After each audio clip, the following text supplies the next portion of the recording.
Hello, this is team number 4, and we are presenting to you our analysis on Starbucks. During this analysis, we'll be going over a few things: the company description, the financial performance for the years 2022 to 2024, the allocated resources, Starbucks' current strategy, their corporate governance, an industry analysis of the food and beverage industry compared to Starbucks's, and we'll be wrapping up by offering some final recommendations. Hello, let's start with the company description, starting with the history. Starbucks originated in Seattle, Washington in 1971 by three founders, Jerry, Sev, and Gordon. Schultz joined in 1982 with the idea of creating Starbucks as a third place. Now, this is a blue ocean strategy because instead of focusing solely on the product, they wanted to focus on the overall experience, bringing customers, whether it's students coming in after school or coworkers meeting to join after work, having that sense of community instead of just buying the product. Schultz left in 1985, but then later joined back in 1987 to purchase Starbucks with the success of his own coffee chain and combine the two to create the Starbucks that we know and love today. Now, focusing on product lines, they have a variety of products from their Frappuccinos to their pumpkin spice lattes to their collaboration with Keurig and creating their K-Cups to be able to appeal to consumers not only in person but also from the comfort of their own home. They also have a line of refreshers from buying out Tivana and incorporating cold iced teas instead of focusing on just coffees to focus on more and new consumers that are avid tea drinkers. Now, the firm scope. They have five manufacturing distributions, two in the US, one in China, one in India, and one in the Netherlands. They've created six immersive Starbucks Reserve roasteries for a more holistic experience, and their age demographic is 22 to 6-year-olds, not limited to the younger generation or the older generation. It's a combination of the two because tea and coffee drinks have no age limit and everyone can enjoy it no matter what age you are. Now, their firm size, their sales have gone up 5%, roughly, which is $9.6 billion in the US market. And their Back to Starbucks strategy aims to draw customers back into the store, which is their idea of the third place, having that sense of community. Their assets are now worth $32.19 billion, which is an increase from 2024. They closed many unprofitable locations, but their long-term investments have improved overall. And in 2025, they have over 381,000 employees as from baristas to distribution workers, and they operate in over 40,000 stores globally in 88 different markets, and 20,000 of them are in the USA, which shows just how popular they are and successful globally and not solely in the US. Let's discuss Starbucks' financial performance overview for the years 2022 to 2024. Starbucks' overall financial performance during the period from 2022 to 2024 has been predominantly positive. However, growth appears to be slowing in 2024. The company's total net revenue rose from $32.3 billion in 2022 to $36 billion in 2023. Then they reached $36.18 billion in 2024. Their operating income in 2022 was $4.62 billion. In 2023 was $5.87 billion, and then we saw a slight dip in 2024 to $5.36 billion. Their return on assets in 2022 was approximately 11.7%. In the following year, it rose to 14%, and then again had a slight dip in the following year, 2024, at 12%. The typical price-to-earnings ratio for food and beverage companies range from 25.7 to 29.6. Starbucks generally falls within or above this range. This total assets of Starbucks total increased from approximately $27.98 billion in 2022 to about $31.34 billion in 2024. Despite these strengths, there are a few indications that Starbucks may be moving into a more vulnerable position compared to previous years. Hello, everyone. My name is Cynthia. And my part of this project focuses on Starbucks um, resources and competitive advantages.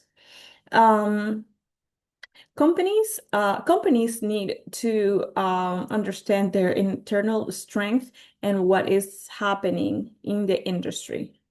Starbucks has important resources like a strong global brand, a network of stores, trained employees, supplier relationships, and technology like the mobile app and rewards program. This helps the company provide a premium but comfortable experience for customers. The Starbucks capabilities include managing a global supply chain, creating new drinks, and offering a fast and personalized digital system. When these capabilities are better than the competitors, they become core competencies like a consistent quality, a premium experience, and a strong mobile app. This gives Starbucks a unique position, similar to the Ocean strategy idea. Using the VRIO framework, we see that many Starbucks advantages are valuable, rare, and hard to copy. But the company still faces risks from competitors and changing customer preferences.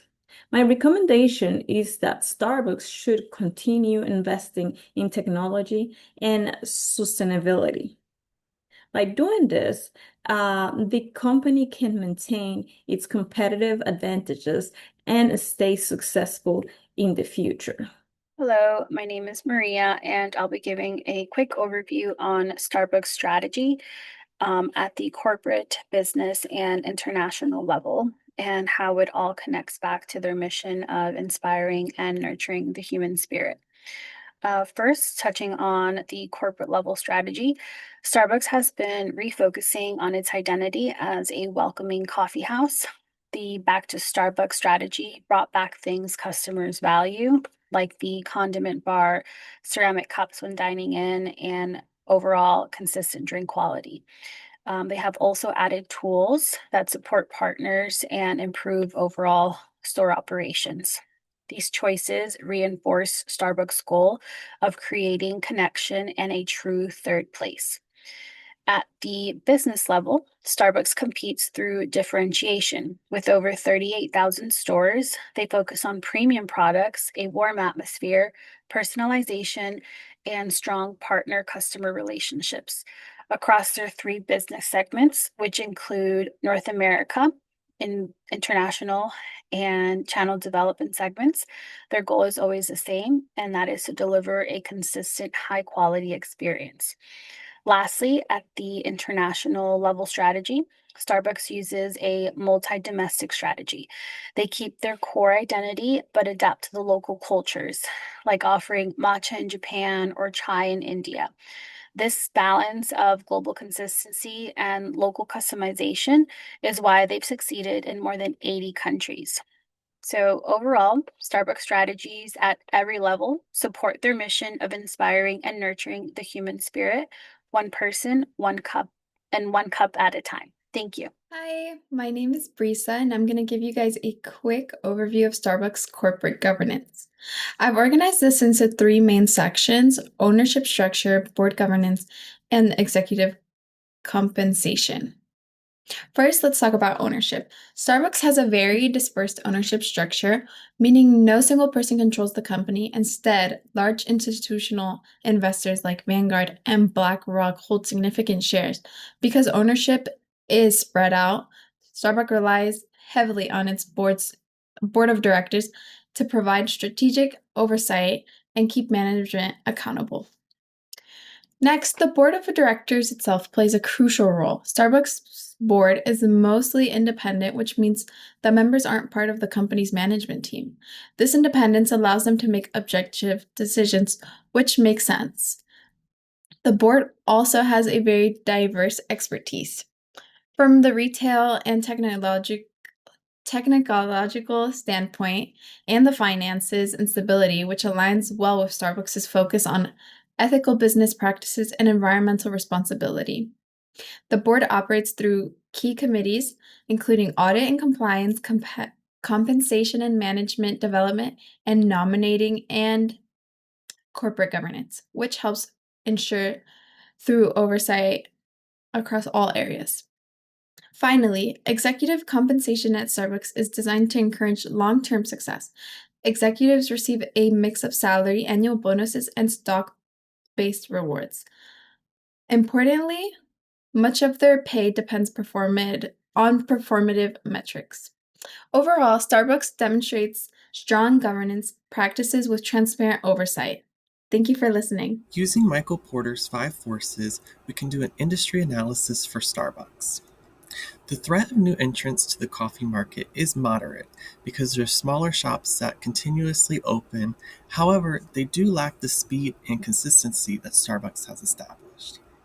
Supplier power is low to moderate due to Starbucks' global supplier network. They're able to use strong logistics in order to supply their stores. Buyer power is moderate because customers have many different alternatives. They can go to places such as Dunkin' Donuts, McDonald's, and new to the Richmond area, 7 Brew. The threat of substitutes is also high because there's competition that Starbucks face through energy drinks, at-home coffee machines, and teas.